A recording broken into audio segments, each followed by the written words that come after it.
ভোগান্তি শেষ নেই, আমাদের মালের গাড়ি নিয়ে আসা অনেক ভোগান্তি পড়তে হয় আমাদের এখানে। বাচ্চাদের নিয়ে আসছি 2টা বাজে আসছি, এখন মনে করেন 5টা বাজে, এখনও ফেরি ছাড়তেছে না।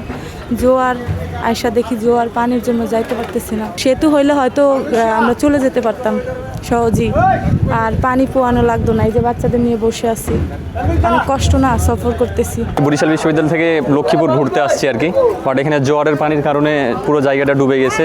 আমরা পার হয়ে ওই উপরে যে প্লাটুনটা আছে ওখানেও যেতে পারতেছিলাম না, স্লোলি কমতেছে। আর দ্বিতীয়ত হইতেছে এখানে হচ্ছে লঞ্চের সংকট। আমরা আসার পর দেখছি সম্ভবত যাত্রী কম, এই জন্যই লঞ্চ নাই, যেন দাঁড়ায় আছি, গাড়ি খুঁজতেছি।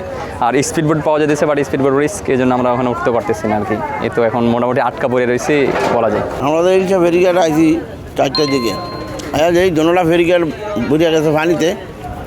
আর ফেরিতে আমার গাড়ি ঘোড়া কোনো কিছু করতে পারতেছে না, আমরাও যাইতে পারতেছি না, অনেক কষ্ট পাচ্ছে মানুষের, অনেক দুর্ভোগ মানুষের। এখানে আসছি আপনার 2টা বাজে, পানির কারণে, পানি বেশি থাকার কারণে ফেরিতে গাড়ি উঠতেছে না। এখন আস্তে আস্তে হয়তো পানি কমলে হয়তো ফেরিতে গাড়ি উঠাবে, তখন আমরা গন্তব্যস্থানে যাইতে পারবো। নগদ নিয়ে এলো হার না মানা হার অফার। সর্বনিম্ন 10,000 টাকা রেমিটেন্স নগদে পাঠালে থাকছে স্বর্ণের হার জেতার সুযোগ। আমরা যাবো চিটাগাং, আসছি এখানে প্রায় 1:30টার দিকে। পানির কারণে, জোয়ারের কারণে আমরা যেতে পারতেছি না। এখন কখন জোয়ার যায়, কখন আমাদের ফেরি যাবে, এটা এখনও সঠিকভাবে বলতে পারতেছি না। ভোগান্তি প্রায় এই ধরনের জোয়ার হয়, পানি হয়। আপনার এই পানির কারণে আমাদের অনেক ঘন্টার পর ঘন্টা ওয়েট করতে হয়। এই ভোগান্তি শেষ নেই, আমাদের মালের গাড়ি নিয়ে আসা অনেক ভোগান্তি পড়তে হয় আমাদের এখানে।